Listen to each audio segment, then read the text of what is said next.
What's up, guys? Welcome into a brand new episode of Chargers Weekly. Day 12 is in the books. We got a jam-packed show. Interviews from this past week include Jeremy Fowler, ESPN, Adam Kaplan, and actor, host, and superfan Jerry O'Connell. But we're going to start with NFL Network's Ian Rapoport, National Insider. Ian, it's always a big deal when you're a camp, man. How's your training camp tour been? It's a big deal for me, honestly, to be at a camp. I mean, it has been everything I'd hoped. And it's not just, the ability to come out here and, I got to meet Brandon Staley for the first time. Yeah. That is something that last year was just not possible.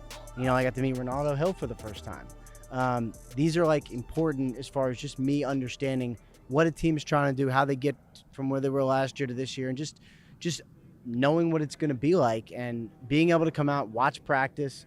I thought practice today looked really good. It's so much better than last year, and I'm incredibly thankful that the world has changed at least just enough to get me out on the training camp fields. Exactly, and it's one of those things for you too. Like, you've observed this team from afar throughout this offseason, and so many changes with the coaching staff. Yeah. Obviously, Justin Herbert in year 2. You got Derwin coming back and pairing him with Joey Bosa. Your thoughts on the Chargers and kind of how things shook out for them this offseason, and then coming here, being able to talk to some of these people? Yeah, I mean, it's hard for me to imagine the Chargers having a better offseason, and it's really incredible. So, let's say, take the Chargers now, right? They got a first-year head coach who everybody is expecting really big things from, and, around the league, his reputation, it happened really fast, and he's young. Everyone knows that. But just as far as a football guy, everyone could not speak more highly of him. So that's, a coach that's kind of ready. Yeah, when did you start to hear his name? Because, I think when he went to the Rams, people were like, oh, Brandon Staley. That's an interesting hire, right? Number 1 defense in the league. I'd barely heard of him. I mean, I knew who he was. Yeah. But when he got, I got a tip. It was like a weird time. I forget when it was, when the Rams hired him. And I think I broke it when they were actually at dinner with him when he was being hired by the Rams, and I had to look him up. Yeah. Is this the guy? I think he was in Denver. He was in Chicago. He was only in the league for a couple of years. Right. And so for me, you asked about when I knew. Last year, about November, I'd never spoken to him, but I knew that he was going to be a head coach candidate. So I actually reached out to him when he was with the Rams, and I was like, we've never met. Can we talk? Because I'm going to have people asking about you, and I'm going to have to talk about you on TV in December, and I don't know anything about you. Yeah. So we talked for probably, 45 minutes. I think he was in the supermarket buying food to go get start a barbecue and grill with his family, and just to get an idea for how he values teaching and learning and how collaborative he is and how smart he is, and just to understand him. And I'm sure he thought I was crazy in November, but could already feel the buzz then. He was a pretty hot candidate. It all happened so quick. Yeah. And then, you look at the situation he's placed into with Justin Herbert in his second season. Were you surprised by the way Justin played last year, being kind of thrust into action in week 2, and then also just how the season ended, and now kind of this slow build of hype coming into this upcoming season? I think expectations have kind of been set by such an amazing rookie season. Oh yeah, and I mean it's good news, bad news, right? Because the expectations are incredibly high, but they really should be, because now it's gonna be, it's a complicated offense he's learning, and working on a new system is hard. So if he doesn't hit the ground running, it'll be okay, but it's all because of what he did last year, right? I mean, he had the kind of rookie year that any team dreams of having, that, their quarterback have that kind of year. And all that is fine. But I've never seen anything like the team, not just him, but the entire team finding out that he was going to be their starting quarterback while the ball was being placed on the tee against the Chiefs. I've never seen anything like that. In the very first game at SoFi for the Chargers. Right. And he walks out there having gotten no reps, with no preparation, and was an absolute baller. I think led them down, if I remember correctly, led them down for a touchdown drive. 8-play, 79-yard drive. Right. And I'm like, and at that point, we didn't really know what had happened to Tyrod, so I was kind of like, did they spring a secret on all of it? But it was amazing. Yeah. And I will never forget that, because, I see all the time, and I'm sure you guys see it too, a really good player who practices well, who has great tools, has great athleticism, and they get out onto the big stage and it looks different. It's like Nick Saban would always say, you don't know anything about a player till the lights come on. Well, the lights were very much on then, and Herbert was amazing, and it was all incredible. So, like, everything he did last year, to me, pales in comparison to how even-keeled he was, and it wasn't too big for him in what had to be the most challenging moment of his career. This year, you see the return of Derwin James. We just had him mic'd up this weekend, and the energy gets cranked up around him. He brings this infectiousness to all three phases of the team. In league circles, it's like you haven't seen him much the past 2 years, but how is he valued in terms of like 100% Derwin James? How game-changing can he be, and how do people around the league value him? Yeah, I mean, let's assume, knock on wood, that he is healthy. If that is the case, and first of all, he sounds like he's been as explosive this camp as he's been ever since he's been on the field. So that is really good.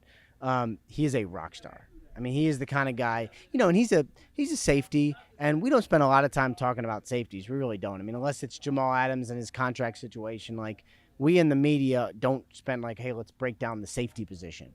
Derwin is a little different because he's one of those guys, sort of like Aaron Donald, where it almost doesn't matter what position he plays. He's like positionless. Right. Like, his status among the upper echelon of defensive players is entrenched, even though the sample size is so small, because he's so dynamic and disruptive. I was talking to Staley just a couple minutes ago. I'm like, where's Derwin going to play? He's like, everywhere. Where isn't he going to play? Everywhere. Yeah, which is incredible. And that's a real weapon. If he stays healthy, you're looking at defensive player of the year kind of talent. I know you're busy. I'll get you out of here on this. The AFC, the landscape of the AFC, not just the West. We know the Chiefs are the team to beat right now.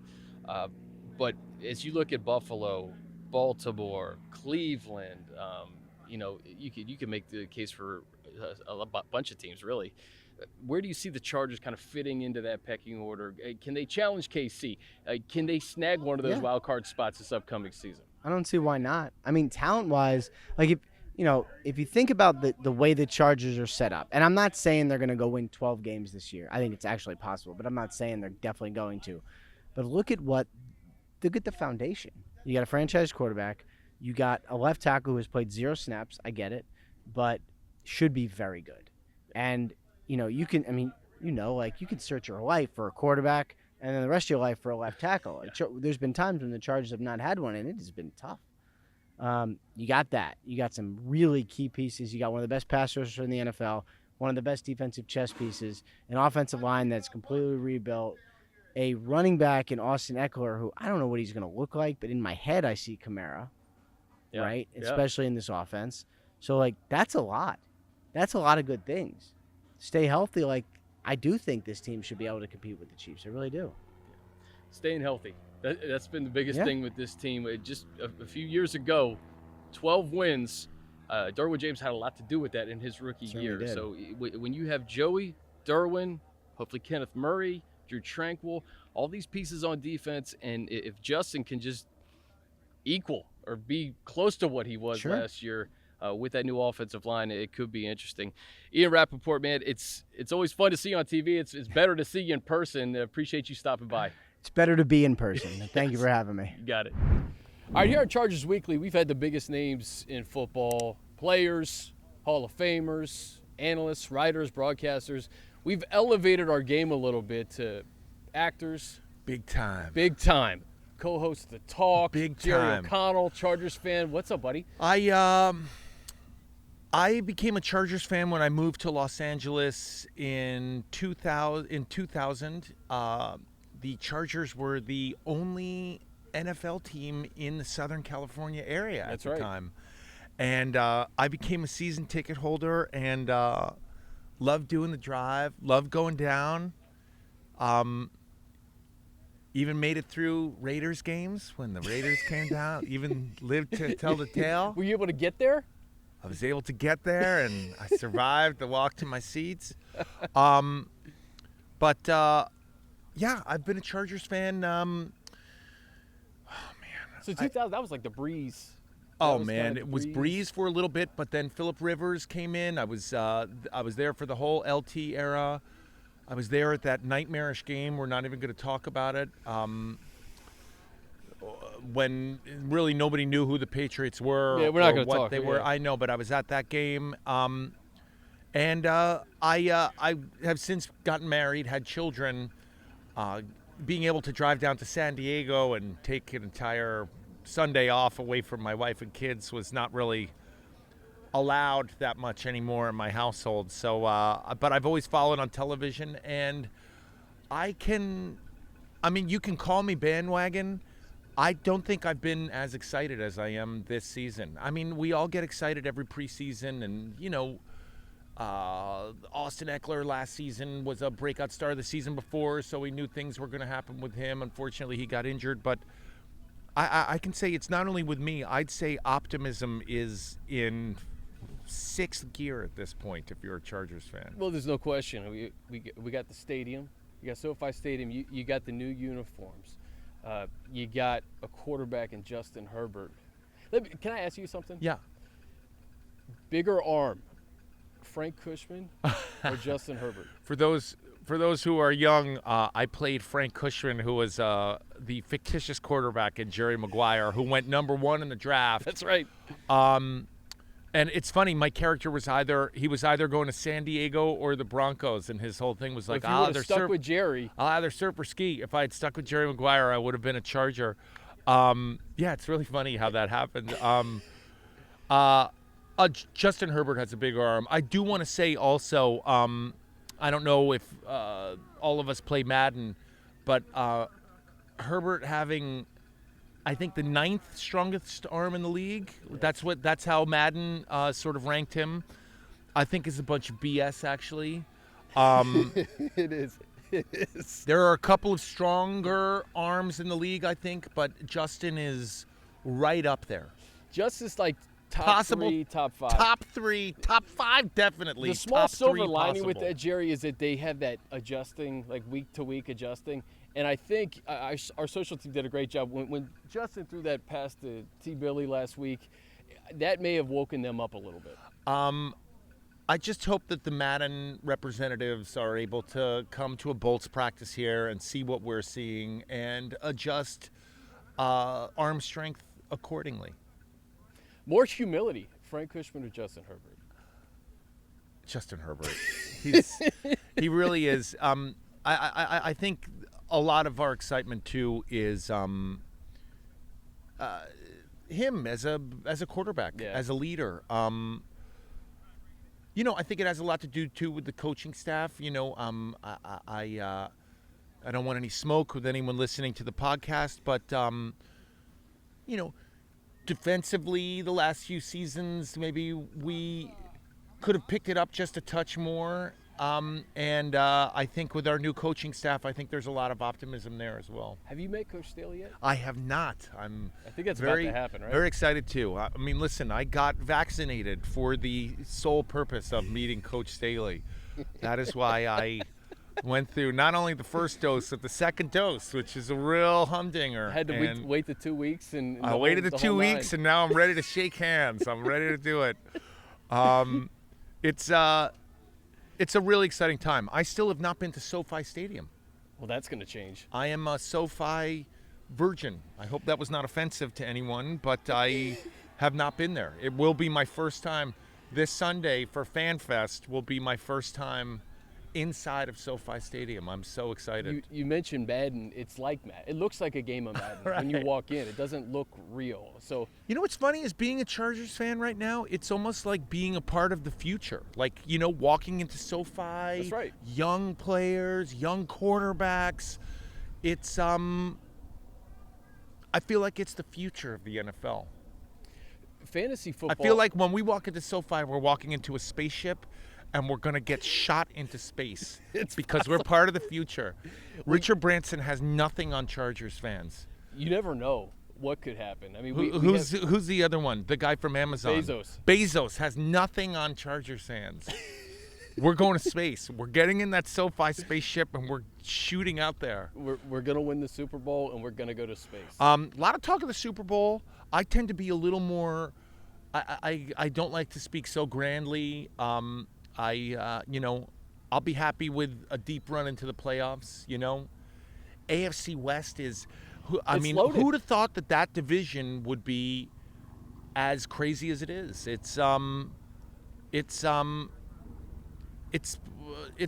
There's one hurdle in particular that is the toughest hurdle, I think.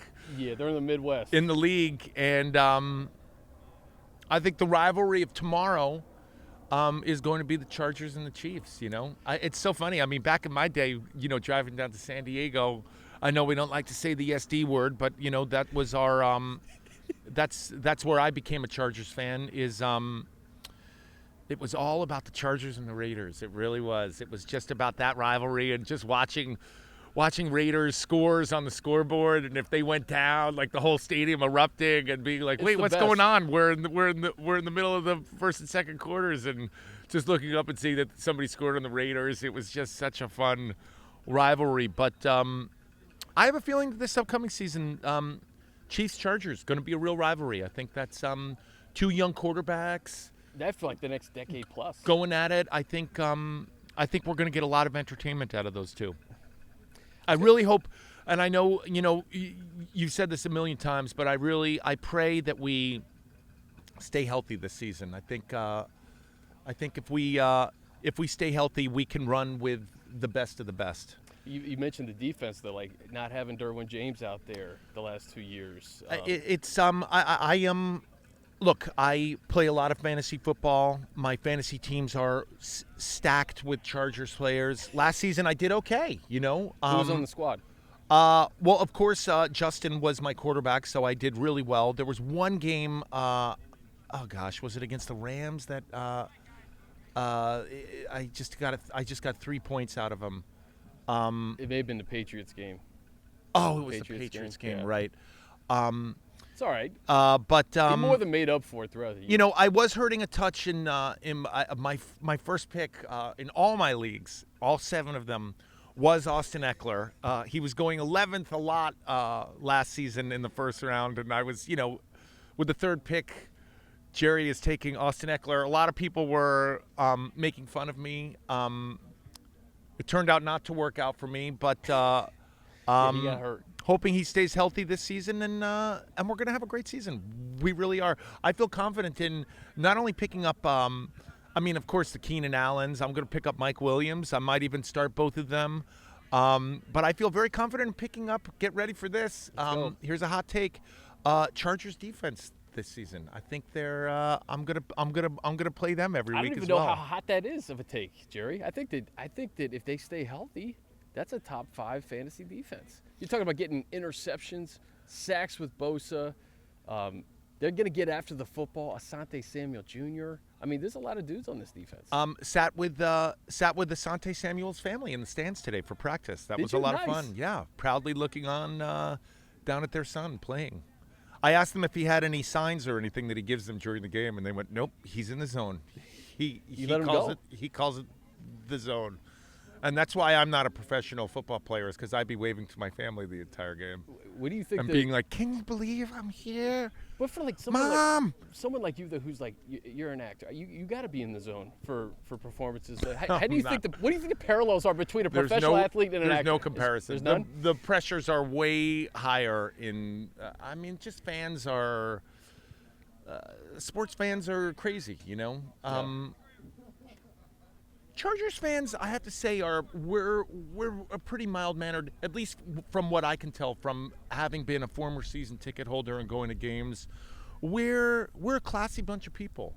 We love good weather. We're laid back. We're sort of like the yacht rock of fans, man. We just go out there, like to have a good time, and when the times are good, we love to enjoy the spoils and the riches of having a winning football team. And when they're bad, we're a little bummed, but we know the good times are ahead. We are the yacht rock of NFL fans, as opposed to other fan bases which choose aggression. Yeah, we don't choose aggression. We don't choose aggression, man. Being a Chargers fan is just, how it is. It's just a vibe. Yeah, it's a vibe. It's a vibe. It's all about flip-flops. Yacht rock, sipping low carb beer and just chilling. Nothing wrong with it, and it's low carb beer will be available at SoFi Stadium. You know, low carb beer will not be available. it will be. It will be No, available. It will be. I will say this. I do want to say, coming to the practice today, so much fun being around people and fans again. It's Isn't it? something I have not experienced in 2 seasons. None of us have experienced it. Really fun to get that vibe going again. People, just fan bases, just cheering. It's exciting that everybody's coming back. I see the bolts on too, Polo. Yeah. Oh, you know what? I work for a show on CBS called The Talk. Oh yeah. And the second I got that job there, which was pretty recent, only about a couple weeks ago, the first thing I did was walk into CBS's offices and I said, I'm a Chargers fan. And CBS had been exclusively airing another local team's games. So I was so happy that the year I came to CBS, they started exclusively airing Chargers games. And I said, I'm a Chargers fan. I want to be involved. Let me know how I can help. And they said, okay, here's a camera crew. Let's go talk to some fans. And I got to come to practice. This is my first practice of any NFL team, any Chargers practice. You having a good time? It does feel good. It feels like you get insight. I listen to the podcast. I listen to, not to talk about other podcasts, I listen to other Chargers podcasts as well. You can talk about them. We all love the podcast community. I listen to. I got to give a shout out to Locked On. Shout out to Locked On. Those guys are good guys. It's good to come here and see. It's also fun to come here and see the players IRL. I just unfroze my 24-hour fitness membership. Seeing these guys out here. They're huge. It really is like seeing your heroes. They're just big people. And I'm going to, get out the old perfect push-up machine from my closet. I'm going to... 6-minute abs. Next time you see me, I'm going to be jacked. I'm going to go get a Metrex bar on the way home. Maybe throw in a Tiger's Milk. And I'm going to be jacked next time you see me. No, it's just fun to see the people I play every weekend as well, and all of my fantasy lineups. It's fun to see, Austin, trying to find creases in real life. It's exciting to be here, and again, real feeling of optimism about this team. Yeah, no, it's one of those things where we get to training camp and you're watching practices, and we know the real games aren't here yet. But you're right, like just seeing Austin run through creases here. Yeah, it gives you just that little. You know what? Also, you get a little more insight coming to practice. Seeing Coach Lombardi here. It's not only an honor because he's such an accomplished coach, but also the legacy that he represents. It's exciting. It's an exciting time to be a Chargers fan. There's no question about Going it. to space. We're going to space. Richard Branson. We're winning the bowl. Jeff Bezos. Everybody else is going down and we're going up. I have to ask you a personal question for myself. You have twin girls. Yes. I'm having twin girls next month. Wow. I need just one piece of advice you can give me because they're due around Mahomes, Herbert, Kansas City week. Wow. Yeah. Well, first of all, you're going to be hopefully in a hospital or a delivery room watching on your phone the game. Any piece of advice? This is going to be a little dark, this piece of advice, as the father of twins. All right. But it's so tough having twins because it's so much work, It's crazy. Having a baby is crazy. Having two at the same time you can't even describe how crazy it is. Try and stay married like the first 3 years. It's good. Because there's going to be a lot of times where it's gonna be tough. You and your spouse are going to be like, I didn't ask for this. I didn't want this. You think I want this? I didn't want this either. I'm out of here. Like, I can't even deal with you. I'm gone. And if you can go to the game. I'm going to the game. This is it. The 2 arms of the future of the NFL. You're making me miss this. Just try and stay together because it does get easier. now my kids are 12. I'm able to sit down and watch a Chargers game with them. I'll be able to bring them to SoFi Are they Stadium. Chargers fans? Oh, I can't. This is We're such a get them there? difficult. This We're is gonna such a get them difficult there? thing. I have a daughter who is a huge. She always dressed up as like she loved cowgirls and like remember Woody's in Toy Story's Yeah. friend. I forget her name, but she wore the cowboy hat and all that stuff. Oh man, she's a fan, and this is not from me, but I think just because of the star and all that stuff, she is weirdly a Cowboys fan. Wow. So I have not talked to her in 6 years. She's only 12, and she's like, "Daddy, won't you talk to me?" And we go to therapy, and I'm like, "I don't talk to you, honey. Yeah. You know that." We know she's not getting a ticket for week 2. We know that. My wife brought her to a number of Chargers games when they played in a different city, and my wife got into the Chargers for a little bit. We did go to one. This is a safe space, this podcast. We did go to one game, my wife and I, and it was a team against one of our rivals in our division. The team's name rhymes with Raiders, and an argument. I felt very safe at Jack Murphy, whatever they called it, Qualcomm. I felt very safe there. I said Chargers fans are the best. We're the most laid back. We're the yacht rock of fans. Yep. But an altercation did break out near us in the stands, and my wife said, my wife said, "That's it for me." And I said, "Honey, this is not us. This was a different fan base that was here. This is not who the Chargers are. We are the yacht rock. We are the yacht. We would never do that. Chargers fans would never do that." But you know what? Now that we're at SoFi, I'm definitely going to get my wife back to a Chargers game. 100%. 100%. Right up the road now. My wife was really into Justin's hair. She digs dudes. My wife is a California girl from Northern California. The long hair, not the buzz cut. Not the buzz cut. That was a little jarring when that happened last season. It just goes to show you, as a Chargers fan, to me, two of the most jarring things to happen last season were Eckler getting injured, which was troublesome and jarring. For your fantasy team. And Justin cutting his hair. Yeah. That was just a shocker for all of us. Didn't affect his game. I was a little worried there was going to be a Samson effect possibly, but that didn't happen. And I'm willing to accept Justin however he wishes to wear his hair. I'm just happy he's here, and I'm really happy that he's ours.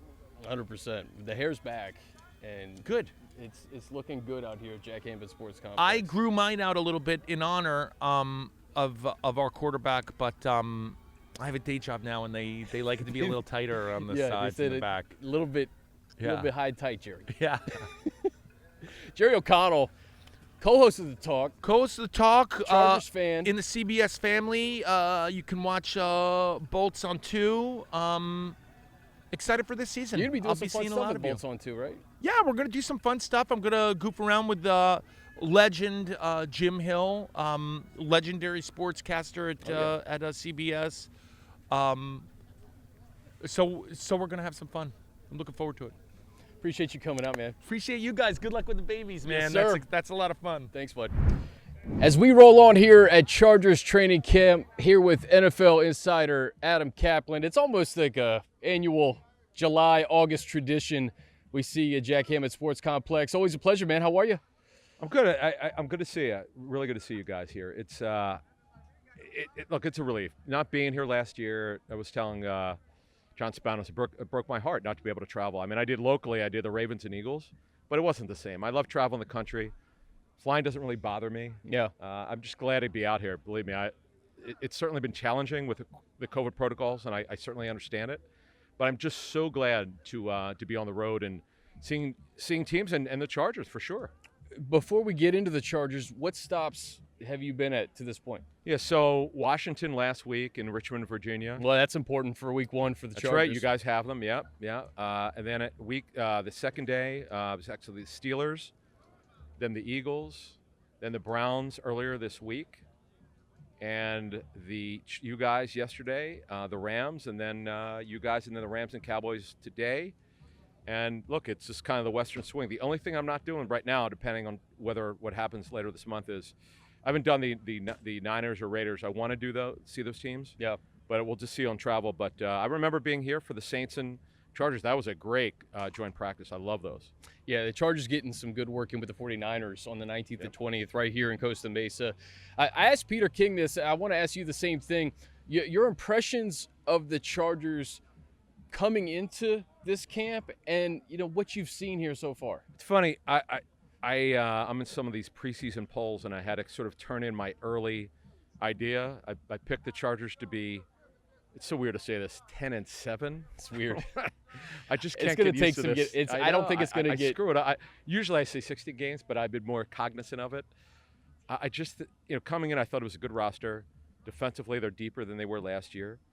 Offensively, you and I talked before or during practice about the offensive line changes, and they were needed. There's no question the offensive line was a challenge last year. And I think Tom Telesco and his staff have done a really nice job of identifying the issues. I remember John Lynch telling me he's got in his office, and Kyle Shanahan and John subscribe to this, you cannot fix every issue in one offseason. And it's true. He actually has it laminated. And the Chargers had some challenges, obviously, with the roster they had to address, and they've done that. They've done a really good job, and that's why they're going to be very competitive. And I love that, as John Spanos was telling me, that the season ticket sales are terrific. I love it. They're in SoFi, it's great. I mean, this is what you want to have happen. You've got a new coaching staff. There's a new energy. It's all positive. It's a good thing. It starts with quarterback. Yep. When you have your franchise quarterback, a lot of other things can fall into place. And you talk about the offensive line. Yes, 4 new starters, but you look at the quality of the starters, right? Rashawn Slater, 13 overall. Matt Fowler, a part of those offensive lines in Pittsburgh. I don't think Matt Fowler's ever had a losing season. Corey Linsley, of course. Ode Ibushi, who played well for the Lions last year, and then Brian Bulaga. I think it's going to really help Justin, not only in the passing game, but really trying to open up holes for Eckler, Jackson, Kelly, whomever is back there in coordination with Austin. Look, they've upgraded significantly. I mean, obviously there are a lot of changes, and sometimes you need a little time to work together. But if you just look at it, and then you see Storm Norton, a guy that not a lot of people know about, who was filling in today at right tackle, a guy that I remember one of those was it AAF or something like that. Yeah, he was XFL, I think. Or XFL. I know finding guys like that who could fill in. I mean, this is a really good find for them. But Bulaga's a veteran. You said Ibushi, who's been around the league for a while with a couple teams here. But the big scorer is Linsley, who I remember was going to report that he's going to sign with the Cardinals, and then the Cardinals got beaten out by the Chargers to bring him in here. That was a great signing for them. And Rashawn Slater, one of the highest graded offensive linemen in the NFL. I mean, for this NFL draft, could have played really 4 positions. Mm-hmm. So they're going to play him at left tackle, and he's a really smart kid and pretty good athlete. So you're right. They've pretty much addressed all that you can address. So Rashawn Slater, you were at Washington camp last week. How about this to prepare for Chase Young? You get Joey Bosa every day in practice. You get Nick Bosa coming in a couple of weeks, and then Chase Young week 1, and that'll be that 2.0 matchup that we all saw at Northwestern Ohio State. Really, the game that kind of put him on the map. But I really am fascinated to see how this offensive line is going to come together, especially with such a test in week 1. You talk about probably the best defensive line in football. It is, and they're young, and they're only going to get better. Obviously this year, the more that they work together, and it's going to be challenging. Look, there's no question.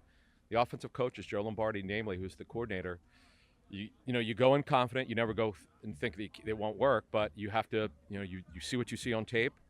As you said, they're going to bring it, and it's going to be a challenge. I mean, it is a significant challenge. Week 1 against Washington. Washington's. I spent a day there watching them, and in Richmond, Virginia. They're very, very gifted. Obviously, the big question is who's at quarterback. Whether Ryan Fitzpatrick for 17 games could lead them to the playoffs. Defensively, it's always nice seeing number 33 flying around. You were here yesterday.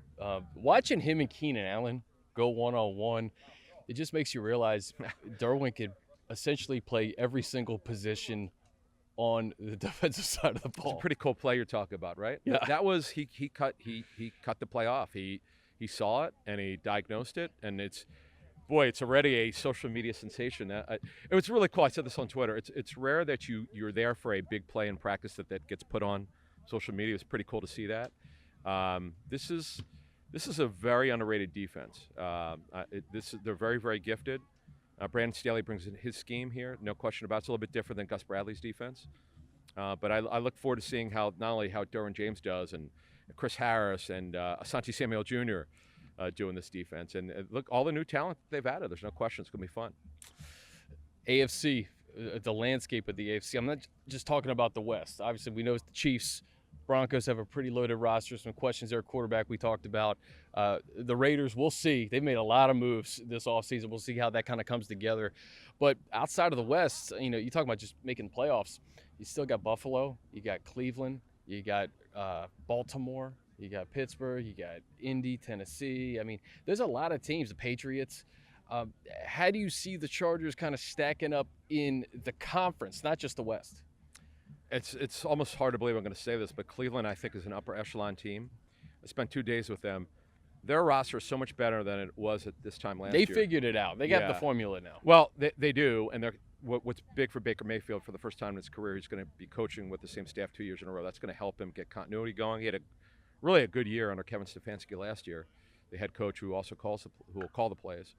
And Kevin and Baker Mayfield have developed a really good working relationship. They're a good football team. They're another one, kind of like the Chargers, where you look at it and you go, I don't see very many weaknesses. They're well schooled. Their front office is really good. Andrew Berry's done a really good job of addressing some of the needs in the offseason. And I mean, it's just weird going to the Browns where there are actually real expectations, not manufactured by the media. Mm-hmm. 2 years ago, I was there with Freddie Kitchens, and I'm like, they're nowhere near the hype.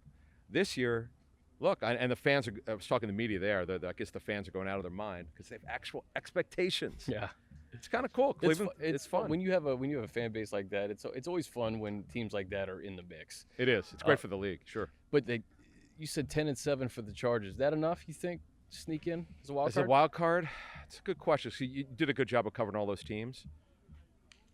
They're like 8 or 9 legitimate playoff teams in the AFC. I mean, some years the AFC is not quite as good as the NFC. All those teams you mentioned are going to be good. And then, of course, every year, we're always asked, okay, who are your surprise teams? Well, I don't think you could call the Chargers a surprise team. Okay, they were not great last year, although Justin Herbert was terrific as a rookie, winning the Offensive Rookie of the Year.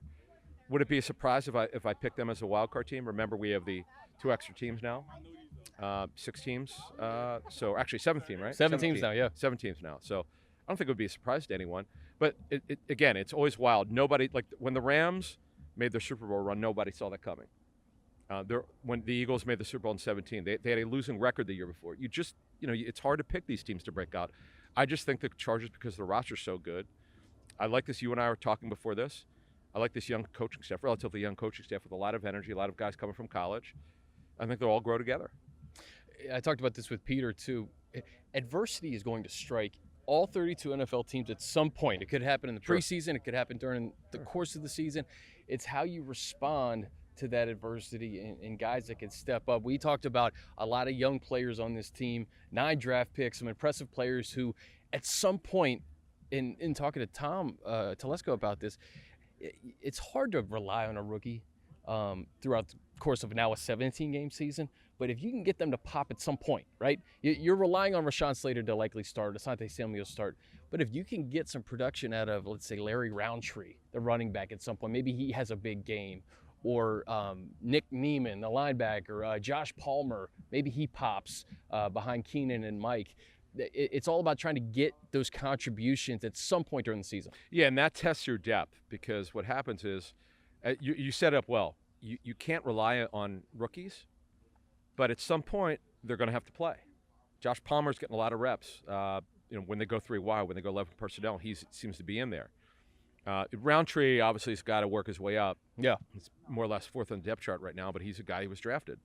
The depth in this team is also much better. I wasn't here last summer, so I'm looking at what it was then 2 years ago, and what it is now. They've done a good job. I mean, there's a lot to work. These coaches have a lot to work with. That's the good thing. Coaches will tell you, how good is my depth? What happens if this guy gets hurt? Can he play? Can we use this guy? And it's good to have also guys like Joe Lombardi who've been around the blocks, who've as he walks been by with New Orleans, who know what it's like to deal with some challenges here. I can't wait to see his offense. I was able to, over the last 2 days that I've been here, I was able to see the impression from working with Sean Payton. A lot of multiple sets. There are going to be a lot of 11, a lot of 12 personnel. You could see that, which it should be, because you work with the talents that you're given. Adam Kaplan, always love when you are here in Costa Mesa. Tell me what you're working on this year, where people can find you. And Chargers play the Eagles this year. Where's that game? I think Is it's it in Philly week Is 9. it? Oh, I want to say okay. it's week 9. Okay. On top of my head. Maybe we'll grab dinner if you come in. Yeah, let's do that. If you come in Friday. But tell everyone Yeah. what you got going on. You got some exciting stuff. Yeah, so follow me on Twitter, @Kaplan, NFL, Kaplan, NFL. I have a media company with my business partner, Jeff Mosher. We have a podcast called Inside the Birds. It's mostly on the Eagles, but we cover other teams. I probably will next week do a show where I go over my whole training camp tour, do like 2 or 3 minutes on every team. By then, I'll probably seen 10 teams. So we do that, and we bring in other podcasters. We're bringing ex-players. We brought in Quentin Michael, Jason Avant. They have a show called Q&A, which is enormously popular. All of a sudden, the fans absolutely love them. Fans love ex-player shows. They connect with them. Yeah. They're awesome. They do a phenomenal job. And we'll probably bring in other former NFL players to do shows, and we'll expand that maybe to other markets. And I'll be hosting on NFL Radio. Hopefully when I get back, I just couldn't take my shifts because I'm out here. I'm on the Fantasy Sports Radio, which is Channel 87 on Sirius, Tuesdays and Fridays, and doing a lot of other things.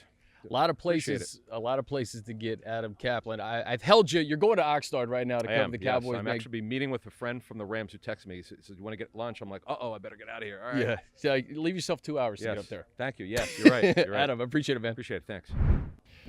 All right, now joined by senior NFL writer Jeremy Fowler of ESPN.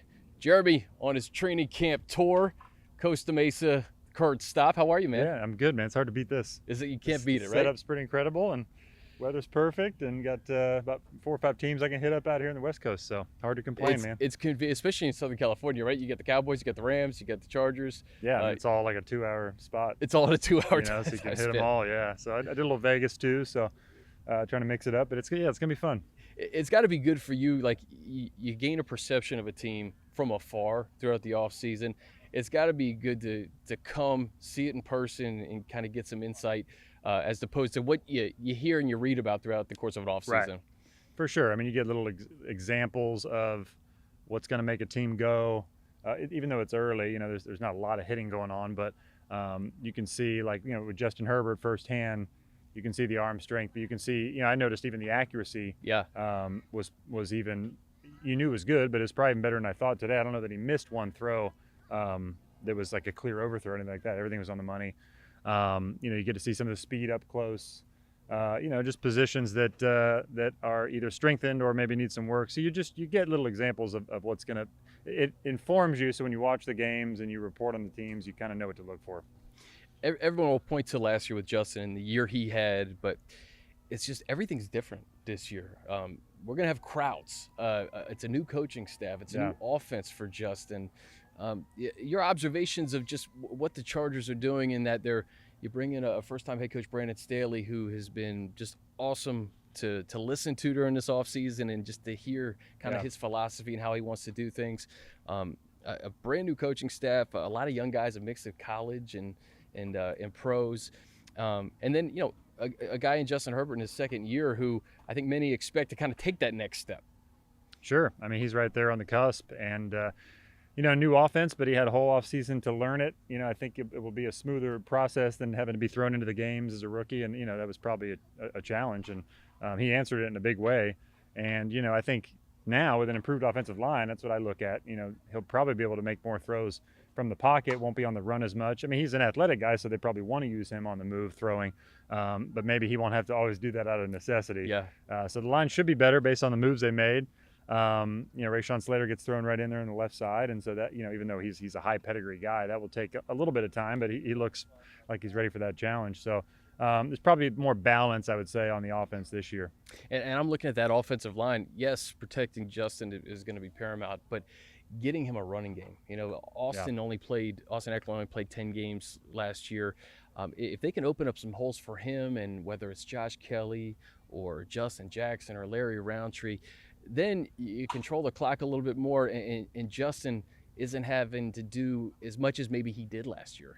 Sure, and I think there'll probably be some elements of, some misdirection with the running game and get creative. I mean, Lombardi from the Saints system they're among the most creative in the league, what they do and how they get guys free, and that includes the running game and Alvin Kamara. So you can see glimpses of that. And I mean, this is a team with a lot of depth at that position. You know, Roundtree, the guy they drafted, I know they really like, and he's probably, what, 4th on the depth chart? I know.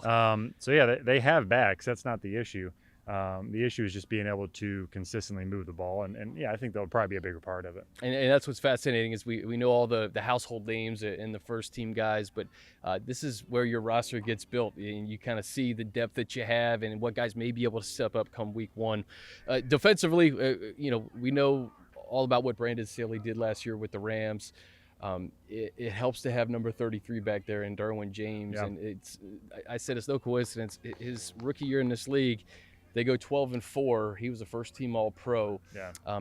He's just a game changer. And now when you pair him with Joey Bosa, and if they can stay healthy, your prospects for this defense, knowing that you have playmakers really at every level. Yeah, it's crazy. I mean, with Derwin, I did a summer project on the top 10 players at each position, and it's through the eyes of the NFL, right? So I'm polling scouts and coaches and execs, and you know, Derwin James was still on the top 10 list, even though I would think any other guy at the safety position, if they missed as much time as he did, probably wouldn't have made the list. But, you know, he's such a talent that they can't leave him off. Yeah. And so, yeah, I think that just the possibilities are endless with a guy like that. You know, he can, you know, whether he can rush the pass or play corner, he can guard, you know, top 10 receivers on the edge as a corner, play post safety, play 8 different positions. So, yeah, that's certainly invaluable. He erases a lot of problems. He does. And it looks like the injuries that he's had are sort of ones that he doesn't really have to manage because, you know, they're not lingering. So he's moved on from those, and that's a good sign for the Chargers. No question. And then, you know, guys we don't talk about as much. I remember, like, Drew Tranquil, for instance, linebacker. He had a great rookie year. Great on special teams, gets hurt the 5th defensive snap of last year. Yeah. So you bring a guy like that back to pair with Kenneth Murray in his 2nd season. I think Brandon Staley, he has the pieces. And, you know, everybody, when you talk about the Chargers, now you think of Justin Herbert. But if this defense can slow some of these high-powered offenses in the AFC, you put yourself at least in the conversation for a wild card spot, or, heck, maybe even challenging the Chiefs. Yeah, for sure. You know, I think there's a lot of talent on the defense. They have, you know, a few positions that you just maybe need to see the depth develop, like, you know, who's going to be, what's going to be the cornerback rotation. Is like an Asante Samuel going to come on and take a prominent role? You know, linebacker, I think they're pretty good, you know, depth-wise. You know, the interior defensive line, is there enough there? You know, we'll see. But yeah, the talent's not the issue. There's enough to work with. Certainly, you know, Brandon Staley, everywhere he's been defense-wise, they've been successful. You know, so that'll be his calling card, and that's a good sign. Jeremy, I know you're a busy man. I'll get you out of here on this. You have such a grasp on the NFL, the AFC in particular, and just the landscape of the conference. How do you see the Chargers in 2021 fitting into this puzzle? Is it a team that can challenge the Chiefs? Is it a team that you think is capable of making that wild card run in the AFC? Certainly capable. You know, it's funny when you come to these teams, you deal with, you know, perceptions that you kind of have to put to bed, you know, because like people think of Chargers as injury prone. They think of them as, like, you know, kind of a wild card a bit. You never know what you're going to get year to year. But if you take this team at face value, certainly it's a team rising. It's a team that, you know, I wouldn't put it on the level of the Chiefs and a couple of those teams just yet, because you kind of have to earn that. But you got to see it. Certainly, if you're talking about playoff contenders, I would put them in that mix. You know, I don't think there's any question about that. Jeremy, it's always a pleasure to chat with you. Love having you out at training camp, man. Where can people find you? What are you going to be doing at ESPN this upcoming season? So I'll just be covering the league, you know, just kind of writing any good story that comes to mind, or just, you know, reporting on everything from, you know, teams to injuries to contracts and all that fun stuff, you know, just whatever makes the league tick. So yeah, it'll be good. J Fowler ESPN is my Twitter handle, so yeah, you can find me there. But yeah, appreciate you having me. This is fun. Awesome, man. Always a pleasure. Thanks. Yeah, absolutely. All right, guys, that's going to do it for us. A big show today. My thanks to Jeremy Fowler, Adam Kaplan, Jerry O'Connell, and Ian Rapoport for joining me. And of course, thanks to you all for listening. Be sure to download and subscribe to the Chargers Podcast Network, wherever you listen to podcasts. We're also on video, chargers.com and the Chargers official YouTube channel. Every Thursday, be sure to check us out. Chargers-Rams this Saturday at SoFi Stadium. Have a great weekend, and until next time, I'm Chris Hayre.